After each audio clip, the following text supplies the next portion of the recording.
morning love, and the sunlight hits my eyes. Something without warning love weighs heavy on my mind. Then I look at you, and the world's alright with me. Just one look at you,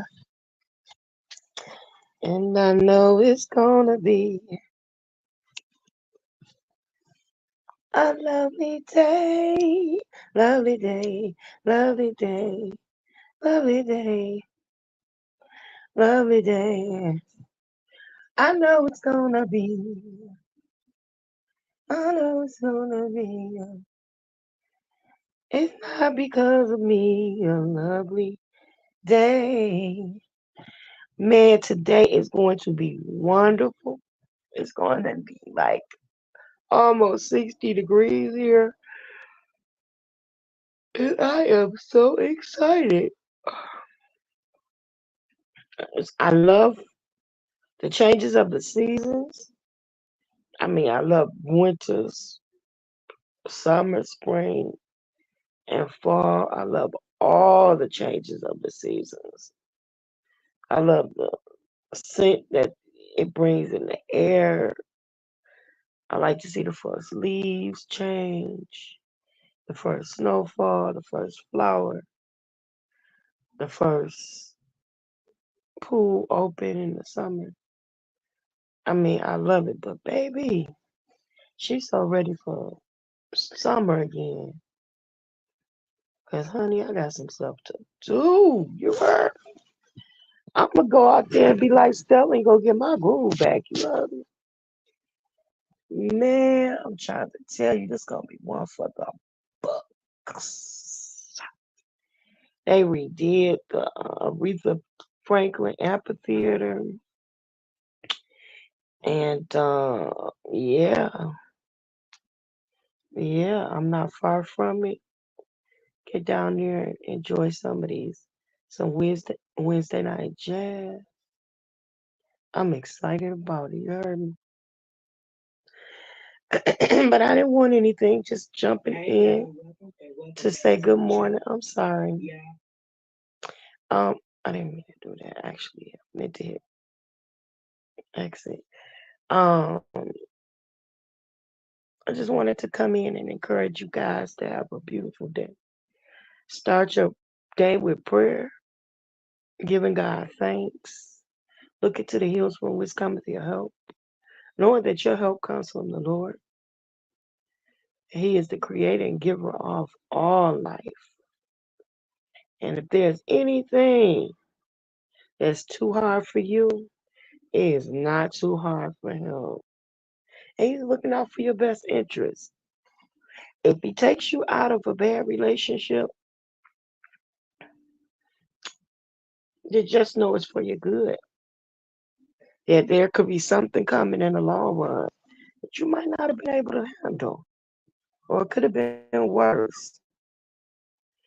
You know, if he takes you away from a bad job, just know he's got something better for you. Whatever that situation is, God's got better for you. We don't always understand it. We don't always want to hear it. We don't always want it. But guess what? God's got it. God's definitely got it. I have been thinking about. I didn't watch the video of the lady that had um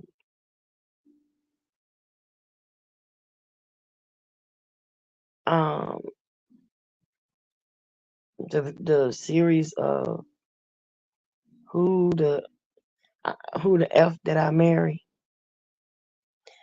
I didn't watch. I mean, like I've seen it go by my, you know, like recommended views and stuff like that. But I haven't stopped to watch it, and it was so crazy because I had said before that I thought about, because I'm writing a book And I thought about doing story times with the book. I don't. The only reason why I have not done it yet is because I'm thinking maybe I should do the book first or complete the book first, and then once I complete the book, then people will be able to kind of go along with me, kind of thing, and I could kind of like go chapter by chapter and explain exactly what was going on during that time. Sometimes people can read, but you don't get the full feel and effect of what you're reading. So I'm thinking like maybe I should just get the book out there first, and then you guys can kind of like follow along. And then if I do story times on the book, then why buy it? You know what I'm saying? So yeah, and I kind of want to do the book for the people that are not in my social media audience, because I really want the message that I have to give, that I have to relay, to get out there. I feel like a lot of hurt and pain can be avoided, by the story that I have to tell. I think I could help a lot of people along the way that have either yet to go through that type of situation, or like for instance, you are about to get married to a person in ministry or something like that, and you want to know what to expect or what to avoid or what could potentially happen. Um, some of the struggles that you should avoid in courting and things like that. I mean, there's so much. And then how to conduct yourself, um, as a woman in ministry, or um, that's married to somebody in ministry. It's not always as easy as people think. Just wear your best outfit and look good, have the prettiest hat and the prettiest clothes, carry yourself with a smile and always be dainty and all that. It's not like that, honey. Not at all. I mean, you gotta work, and you may not be respected. You may not be recognized. You may not be acknowledged even. And you might be overlooked because there are people that would, especially when you are married to a pastor, there are women that will do a beeline, honey, to get around you to get to your husband. You know what I'm saying? And trust me, when they do, they got on the tightest clothes, um, the loudest perfume, the lowest cut tops, and I mean, and they always, you know, got one up or trying to get one up over you, because when you're in a position like that, there's always someone who feels like they are better at your position than you are, that they can do it better. They can look better, they can love them better, they can preach the loudest, they can, oh my God, it's just so much. So, you have to carry yourself with the faith and the confidence that you are, that with or without that person, that you still gonna rock it. You know what I'm saying? You have to really know that, hey, I can make it through this whether I got you or not, because you didn't make me. And see, that I wish I had someone in my life, at that particular time, to tell me, you know, beforehand, listen, because let me say, I wasn't married to a pastor at first. My husband didn't become a minister until after we got married. And then eventually became a pastor and all that. So it was like he was a musician, a singer and a musician, church musician. He grew up in church. I was already in church. So when we met through mutual friends, and like my best friend and his best friend were an item. And so I met him through her. And we hung out a lot, so we got to know each other that way. But eventually, it was like a good thing because he was a church dude, and I was a church girl. So we that was one thing we did was together. We spent a lot of church time in church together. He was a singer and a musician. He was good at it. And so eventually, we got together and this, that, and the third, and yeah, yeah, yeah. But when we got to the pastoring part, um, well, let me say, even as a musician, um, women throw themselves at musicians. Now, it does not matter what their home life is like. They don't know what goes on behind closed doors. They don't care. All they care about is they want to be up in the face of this guy that's playing the organ or the keys and singing and all of that. They want to be up in his face, and they feel like they can do better doing what you're doing, or take your place and be better at it, kind of thing. So it doesn't matter what he got going on. You know what I'm saying? And they think that, all the time that, you know, if he looking real good and presentable and this, that, and the other, that's not his doing all the time. You know what I'm saying? A lot of times it's because of the woman that he's got beside him. Because some of them can't dress worth a hill of beans. And some of them will wear the same suit over and over again with a different shirt. You know what I'm saying? And especially if they are, you can ask any organist that's been an organist forever how they play with holes in the bottom of the shoes. Yes, they have, because those pedals, the foot pedals, will wear them down, especially if they don't have it like that. So, I mean, I've been through all of that, right? So, but for the females that are from the outside looking in, they thinking, oh my God, he well put together. He can sing, he can do, he can play, he can this, he can that. They don't care about how he got there, or who encouraged him, or who stuck by him through the difficult times. All they care about is the now, you know.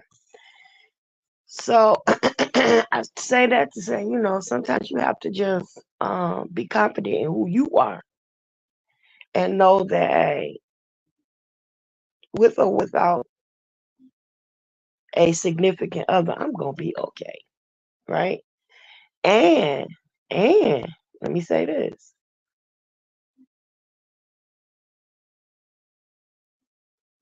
you have to first of all work on you and get you where you want to be, and it's for male or female. Work on you and get you where you want to be. I'm tell you something about a man, a woman that takes care of a man from the beginning, and then a man goes on and becomes established, or starts to get established and things like that. But you've been there through all the they don't always appreciate it. They don't always appreciate it, because you become like a mama to them. And just like when they leave mama's house to become an independent man, they're ready to leave you and become an independent man. You can't do everything for a man. You just can't do it. You gotta let a man be a man. You can't do everything for a woman. You gotta let a woman establish herself and find her way. And you gotta be content in doing it that way. Nobody can make you.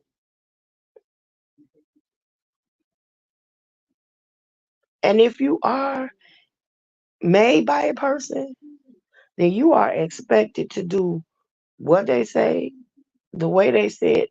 How you started that relationship is how you're gonna have to continue it. Because if not, it's gonna become difficult. And they're gonna wonder why, like, what you got a problem with it now for? We've been doing it this way. What's so different about it now? Establish yourself. Get you together. And another thing is a potential person is not a complete person. Some people can have the potential to be wonderful, but they're not complete. It's not necessarily true that all a man that's down on his luck need is a good woman. That's not true. Because they can have a good woman and still don't want to do nothing. They can have a woman that is down on her luck can get a good man and still don't want to do nothing. Still don't treat this man right. I've seen situations. There's a judge right now that went viral saying that he's been married to his wife for 50 something years and he's been taking care of the wife and the kids that he has or whatever, only to find out after 51 years that the kids ain't even his. And he's still taking care of them and they grown with kids.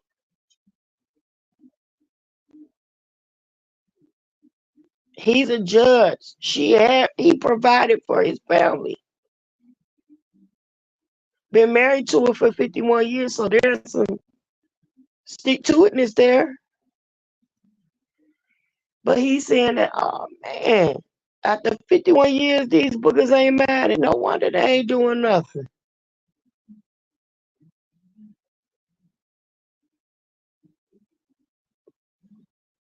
No wonder they ain't doing nothing.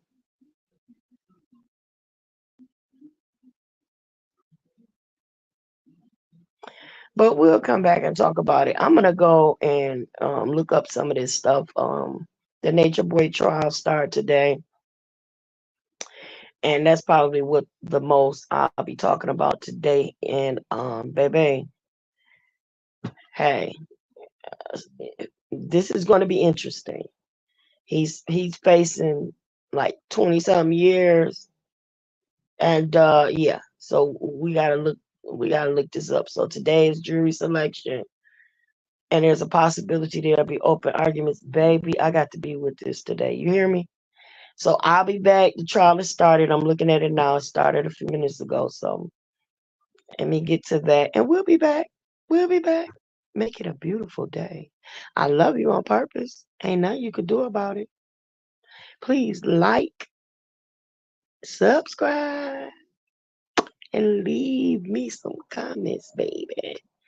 I love you. Later for now. Ah.